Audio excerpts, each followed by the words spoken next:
Court में मौजूद है जहां पर साजु रहमान उर्फ डकी को पेश किया जा रहा है और इस वक्त नाज़रीन आपके सामने नाज़रीन किराम साथ साहब को गैम्बलिंग का दरअसल इल्जाम था इनके को लाहौर एयरपोर्ट से अरेस्ट कर लिया गया है और मीडिया वाले कुछ गलत किस्म की खबरें फैला रहे हैं कि वो मुल्क छोड़ के भाग रहा था और उसको फटाफट एयरपोर्ट से अरेस्ट कर लिया।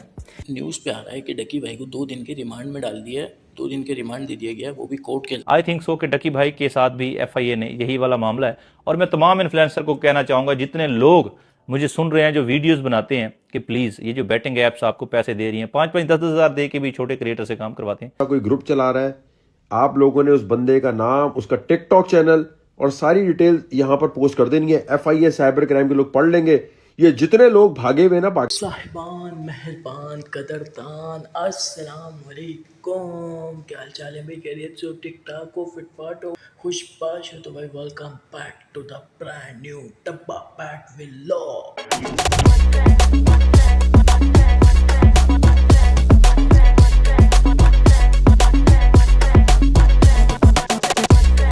तो भाई आज का ब्लॉग तो आप लोग थंबनेल देखकर समझ ही गए होंगे। तो जी हाँ भाई, आज का ब्लॉग होने वाला है डकी भाई के नाम, जो कि हैं पाकिस्तान के मशहूर मारूफ यूट्यूबर, किसी तारुफ के मोहताज नहीं हैं। तो भाई जी हाँ, और देख लिया तुम लोगों ने डकी भाई का 10 करोड़ का घर? अब देखो असल घर।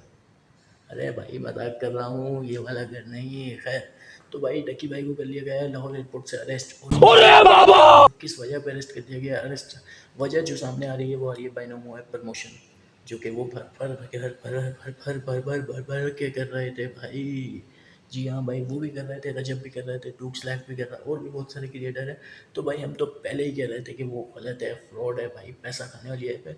तो भाई लाजमी नहीं है कि आप अगर बड़े इन्फ्लुएंसर बन जाएँ तो जो आप कहें हम वो मान लें। लेकिन फिर बहुत ऑडियंस थी जो मानती थी, क्योंकि उनके चाहने वाले थे। और भाई इसी के साथ साथ जो अभी आवाम कर रही है कि भाई वो जो सोशल मीडिया पे चल रहा है भाई, सबसे पहले तो आप लोग ये देखें कि ये भाई सब क्या फरमा रहे हैं डकी भाई के बारे में। अच्छा जी, डकी भाई गिरफ्तार हो गए हैं। अब तक आप सबने खबर सुन ली होगी। अब मैं आपको उसके अंदर की एक खबर बताने लगा हूं कि गिरफ्तार हुए क्यों हैं और असल में हो क्या रहा होता है। हो ये रहा होता है कि जितने भी व्लॉगर्स हैं, जितने भी इन्फ्लुएंसर हैं, जितने भी टिकटॉकर हैं, यूट्यूबर हैं, फेसबुक पे कंटेंट बनाते हैं आप लोग, अब आपने देखा होगा कि उनकी बड़ी एक चिल लाइफ आपको नजर आ रही होती है जी। बहुत सारा पैसा कमा रहे हैं, बड़ी बड़ी गाड़ियां, बड़ी बड़ी तकरीबें, बड़ी बड़ी चीजें हैं।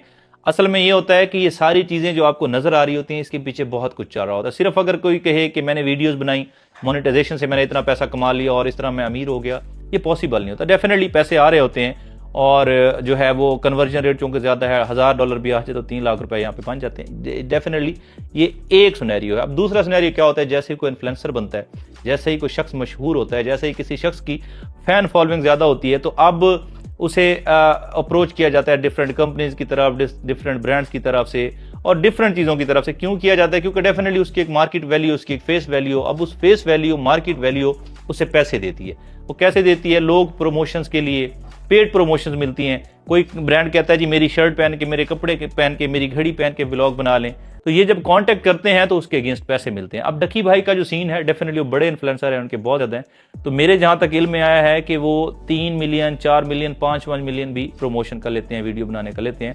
आप ऑन एवरेज 3 मिलियन क्या 2 मिलियन लगाएं, 1 मिलियन भी लगा दें यार, 10 वीडियो बनाए, करोड़ रुपए आ गए उसे।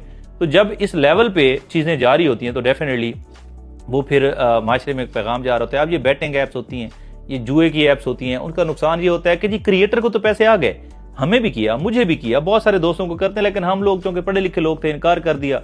अब डकी भाई जैसे यूट्यूबर्स जो बस कुछ भी बोल दिया, या रजब भट्ट जैसे, ये लोग फिर उनको डिफ्रेंशिएट नहीं कर पाते।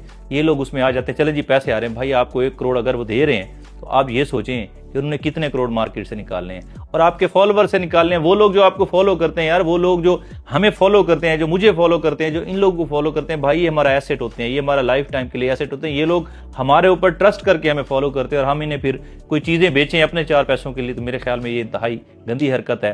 कि भाई अब हमारी जान, अब हमारे दिल, अब हमारी धड़कन यार, फिर क्यों गलत काम यार, क्यों? मतलब पैसे की इतनी हवस यार कि मतलब हर चीज़ को प्रमोट करेंगे यार। और अब इसके साथ साथ आ जाओ आप नदीम नानी वाले का, सुनते हैं कि नदीम नानी वाला क्या कह रहा है। को लाहौर एयरपोर्ट से अरेस्ट कर लिया गया है और मीडिया वाले कुछ गलत किस्म की खबरें फैला रहे हैं कि वो मुल्क छोड़ के भाग रहा था और उसको फटाफट एयरपोर्ट से अरेस्ट कर लिया। पहली बात तो ये जो आपको पता होगा कि 9 मई के बाद जो है ना, ये एक रूटीन बन गई है लोगों को घरों से उठा लेना।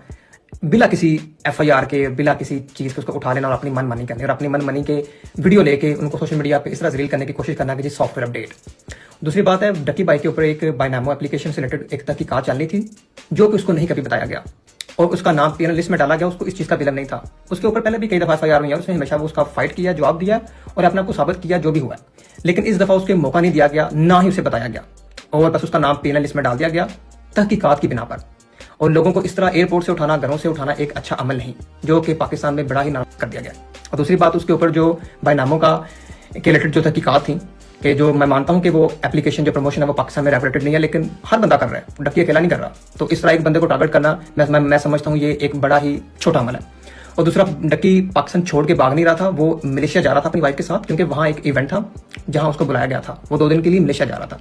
अगर उसने भागना होता तो वो दुबई जाता या किसी और जगह जाता और वो इस तरह वो मलेशिया ना जाता। ठीक है, तो इंशाल्लाह इस मुश्किल वक्त में जिस तरह पहले भी हम उसके साथ हैं, इंशाल्लाह आज भी मैं उसके साथ खड़ा हूं और मैं पाकिस्तान और इंशाल्लाह वो आपके सबके दरमियान होगा। और इंशाल्लाह जो भी उसके ऊपर झूठे बेबुनियाद इल्जामात हैं उसका हम सामना करेंगे इंशाल्लाह। वो भी इस बार इंशाल्लाह सबके सामने होगा। और मैं फिर कहता हूं कि अदारों का किसी बंदे को इस तरह बिना एफआईआर, बिना वैलिड तहकीकात के घर से उठाना, एयरपोर्ट से उठाना, ये एक अच्छा अमल नहीं और हम इसकी मजम्मत करते हैं। जी भाई, ये देखो, ये कह रहा है नदीम नानी वाला, और नदीम नानी वाले के साथ साथ भाईजान मैं आप लोगों को अब दिखाता हूँ कि डक्की भाई इस वक्त किस सिचुएशन में आएंगे, डक्की भाई को किस तरीके से कोर्ट में पेश किया जा रहा है और क्या लिया जा रहा है, ये देखो। कोर्ट में मौजूद है जहां पर साजुर रहमान और डकी को पेश किया जा रहा है और इस वक्त नाज़रीन किराम इनके ऊपर जो एलिगेशन है, कल उनको अरेस्ट किया गया था और फिर उसके बाद आज इनको पेश किया गया।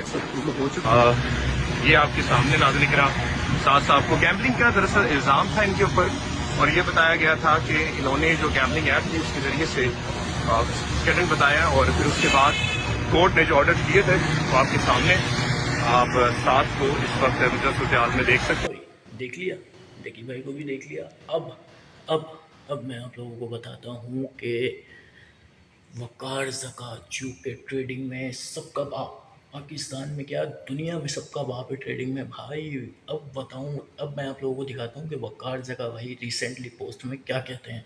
वो तो उन्होंने तो खटिया ही खड़ी कर दी भाई नोमो को सपोर्ट करने वालों की भाई खटिया खड़ी कर दी उन्होंने तो अब समाप्त करते हैं। अब मैं आप लोगों को सुनाता हूँ वकार ज़का के बोल। डकी अरेस्ट हुआ है क्योंकि वो प्रमोट कर रहा था बाइनरी एप्लीकेशंस, बेट 360 अलग से बैटिंग एप्लीकेशंस।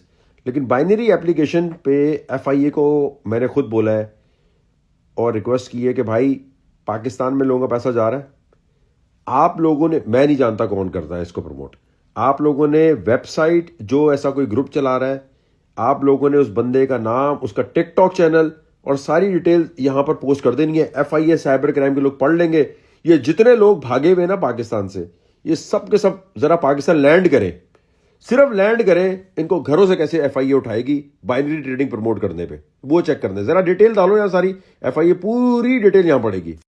तो भाई आप लोगों ने देख लिया वकार ज़का क्या कह रहा है, फलाना क्या कह रहा है, ढिमकाने क्या कह रहा है, नदीम नानी वाला क्या कह रहा है। तो भाई सब चीज़ आप लोगों को दिखा दी मैंने। आप लोग बताओ कि क्या होना चाहिए। और भाई लोग तो ये भी कह रहेंगे कि डक्की भाई भाग रहे थे, दुबई भाग रहे थे और एयरपोर्ट से अरेस्ट कर लिया गया। अब ये इस बात में भी क्या सच्चाई है क्या नहीं ये मैं नहीं जानता, लेकिन और अभी फ़िलहाल सामने भी नहीं आ रही। तो भाई लोग कह रहे हैं और सोशल मीडिया पे न्यूज़ बन रही है, तो इसका हम कुछ कह नहीं सकते। लेकिन भाई एक चीज़ सोचने की है जो मैं अभी तक सोच रहा हूँ और शायद आप लोगों को बताऊँ तो आप लोग भी सोचें। भाई न्यूज़ पे आ रहा है कि डक्की भाई को 2 दिन के रिमांड में डाल दिया है, 2 दिन के रिमांड दे दिया गया है, वो भी कोर्ट के ज़रिए। तो भाई मुझे ये बताओ कि आज है इतवार, हफ्ता इतवार को कौन सा कोर्ट खुलता है जो रिमांड भी दे दिया।